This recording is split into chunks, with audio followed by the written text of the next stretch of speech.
Have you ever come across a word in your native language? For example, when reading a difficult book that you kind of understand in context, but you never use that word in your own speech? Maybe there are also words you don't understand at all, but you've heard them before and know they're part of your language. Just like this happens in our mother tongues. It also happens in any foreign language we learn. There are some words that we have fully mastered, and there are some that are somewhere in our brain, but we have yet to master them. So I have good news.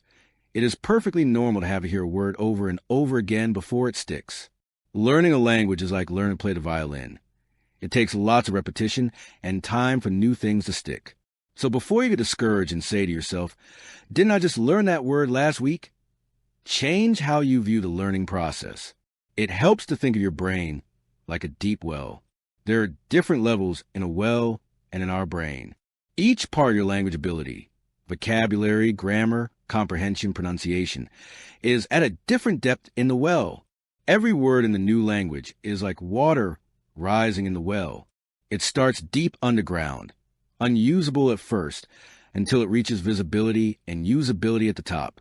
Look at the steps or levels that your brain goes through before you finally master a word. Words I recognize but don't understand. Words I understand when I hear them again in the same place in the same story.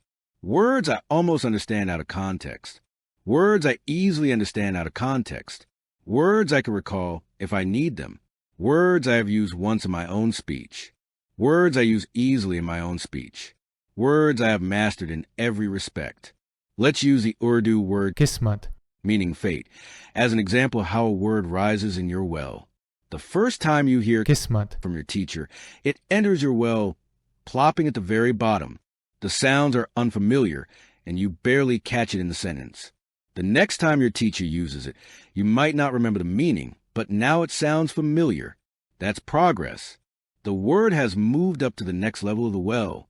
As the word rises in your well, you may begin to recall its meaning only when your teacher says it in a specific context. For example, when she says, आपकी किस्मत अच्छी है. which means your fate is good. Seeing your teacher's pleased expression and the positive tone, you understand it means something about fate or destiny. That's great. You're learning.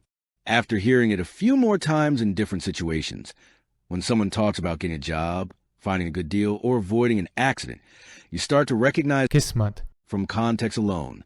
You know it relates to fate, whether good or bad. With continued exposure, it rises further.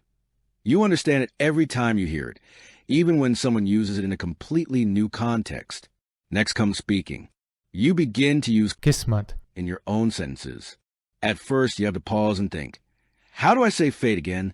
Oh, right. Kismat.